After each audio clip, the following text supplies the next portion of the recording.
In the heart of a quiet village hidden between green forests and tall hills, where the wind told old stories, a woman named Madam Azuka picked up a shiny coin from the dusty market ground. She had no idea that this small act would start a chain of strange events so scary that it would tie her life to dark shadows and make the whole village shake with fear. Madam Azuka lived a simple life in Obudu Village. She was 30 years old, with strong hands from working the farm and a warm smile that made people like her. She stayed with her grandmother, Mama Neka, in a small mud house with a thatch roof. The house had walls covered in dry herbs and pots of medicine for sick people. Mama Neka had raised Azuka since her parents died in a big rainstorm when she was little. The old woman taught her how to make creams for cuts, drinks for fever, and good luck charms from leaves. The market was Azuka's happy place. Every Saturday, the people of Obudu came together under big mango trees. Their tables were full of fresh yams, woven baskets, and small items from far places. Azuka helped Mama Neka sell their herbs. The air smelled of roasted corn and spices. Children ran around laughing while women talked about the day's news. On that day, the market was very busy. The crops had been good and everyone was happy. Azuka talked with her friend Chika, who sold beads and necklaces next to her. "See this chain," Chika said, holding up one with a red stone. "It will bring you good things." Azuka smiled. "I don't need that. I need new sandals. These are old." As she bent to fix a pot, she saw the shine. The coin was half hidden in the dirt under a cartwheel. She picked it up and cleaned it. It was gold, not like the plain money they used. It had odd marks on it, like twisted lines. "My lucky day," she thought, and put it in her pocket. No one seemed to own it. Then the stranger came. He walked through the people like a quiet shadow, wearing a dark cloth with a big hat. He smelled like old fire and leather. "Have you seen a coin? Gold, with marks?" Azuka's hand touched it in her pocket. She did not know why, but she said, "No, sorry."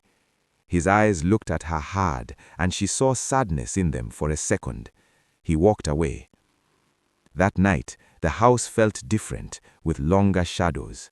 Mama Neka saw Azuka was not happy. "What is wrong, my child?" "Nothing, Mama, just tired."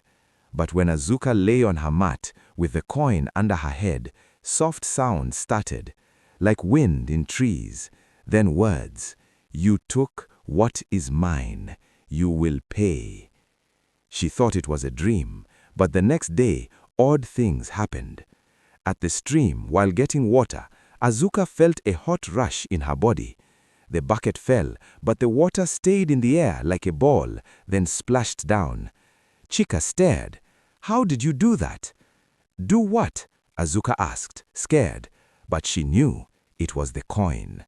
Back home, she showed Mama Neka the coin. The old woman's face went white. "This is not normal money. Stories say it is the lost coin from the old king who lost his land. He put a bad spell on it. If you take it without right, it gives power but takes your spirit." Azuka felt cold. What does it take? It makes you mad or lost. You see things, control wind or water, but it changes you until you walk alone forever. They tried to burn it in the fire. Azuka threw it in, but it did not melt. It shone brighter, and the fire jumped, burning Mama Neka's arm a little. The sounds laughed in Azuka's head. The village started to notice. People whispered, "Magic woman," behind her. Elder Okoro, a strict man with a gray beard, came to her. "You bring bad luck. Tell the truth." "I found a coin, that is all." But the powers got stronger. One day in the farm, Azuka got angry at a slow goat and the ground shook a bit, making cracks. People ran away. That night, they called a meeting in the big hut. It was full, with lamps lighting faces. Elder Okoro hit his stick on the ground. "She has bad spirits." Mama Neka stood up. Not bad spirits. The coin is the problem. Help her find the stranger. He can fix it. They made a group to search. Azuka went too, but the forest gave nothing but sounds. At home, bad dreams came every night. The king's house falling, his brothers turning against him, his bad spell. "Come with me," he called. Azuka looked different now. Her hair seemed to glow, her skin lighter. Chika came to see her. "You are changing." "I am afraid," Azuka said. They sat and talked about old times, playing in the river, picking fruits. It made her feel better. But the bad things grew. During a rain, Azuka made lightning hit a tree near the market without meaning to. Everyone screamed. Elder Okuro got people together. "Send her away." Mama Neka blocked the door. "Not my child." Azuka ran out the back, the coin pulling her into the forest. She went deep, where trees were like old watchers. In a clear spot under the moon, the stranger waited. He took off his hat, showing a tired face with deep lines. "You came," he said. Azuka held out the coin. "Please take it." He shook his head. "It is too late. The spell holds you, but you can break it if you are strong." He told the story. Long ago, King Eze ruled a big land past the hills. His own people tricked him and he lost everything. As he died, he put a spell on his last gold coin. It tied his angry spirit to it.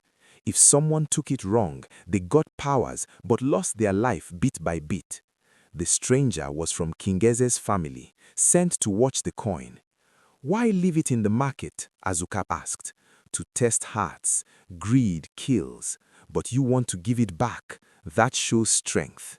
As he talked, the sounds yelled in her head. "Kill him! Keep the power!" She felt the rush, energy like a snake. The ground moved, leaves flew around like a storm. The stranger stayed calm. "Fight it!" The king eats fear. Azuka closed her hands tight, thinking of Mama Neka's smile, the village songs, her easy life.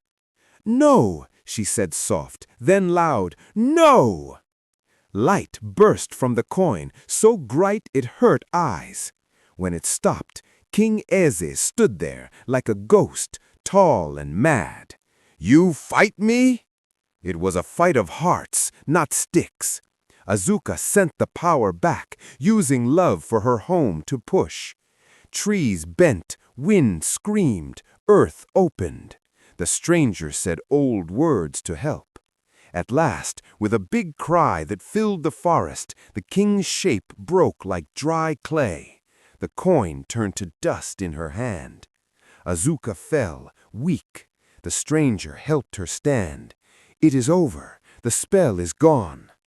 They walked back to Obudu as the sun came up, but things were wrong. The houses were too quiet. People came out, but their eyes shone a little, like hers did before. "What is this?" Azuka asked, scared.